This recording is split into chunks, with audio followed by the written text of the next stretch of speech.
Taarifa ambazo jeshi la polisi lilizipokea juu ya mtu ambaye anafahamika kwa jina la Elasto Rafaeli Kabuka Mbena, mkazi wa Ilembula. Huyu mwananchi alifikishwa katika kituo cha afya pale Ilembula. Baada ya kufikishwa hospitali, itambulika kwamba amefariki dunia.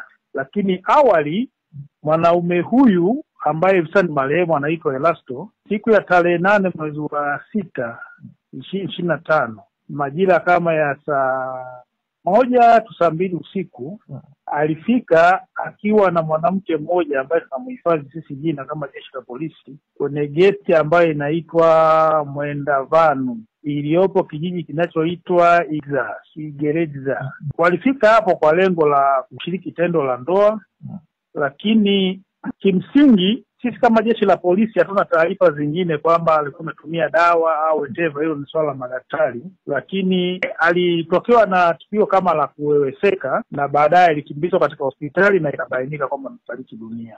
Kimsingi jeshi la polisi tunajua hilo, na haya ni matukio ambayo yanatokea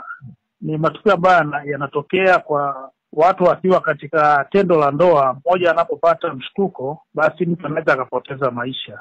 Ni jambo ambalo ni la kawaida katika maisha ya mwanadamu. Na katika taarifa, licha ya kwamba mwanamke anahifadhiwa jina, tunaweza kupata labda taarifa za jeshi la polisi mpaka sasa kwamba yawezekana mwanamke anashikiliwa au basi tu maisha mengine yanaendelea? Hapana, huwezi kumshikilia mtu kwenye tukio la namna hiyo. Ndio maana nikasema kwamba haya ni matukio ambayo yanajitokeza ya kawaida katika maisha ya mwanadamu.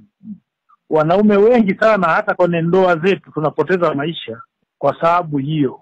Kwa hiyo hawezi kumshikilia mtu kwamba amefanya mauaji kwa tendo la namna hiyo. Haya ni matukio ya kawaida na sisi tunachukulia kama matukio ya kawaida, ili mradi daktari amethibitishia kwamba kilichopelekea kwamba kifo chake ni ile kuwa wanasema kama hisia zinakuwa zimezidi kiwango katika tukio la tendo la ndoa.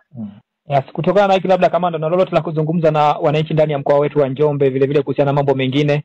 Kikubwa kwenye hili ambacho nataka nizungumze ni swala la wanandoa kuendelea kuwa waaminifu katika ndoa zao, kwa sababu kuna matukio mengine ambayo linaweza likitokea inakuwa linaifedhesha familia kwa namna jinsi lilivyotendeka.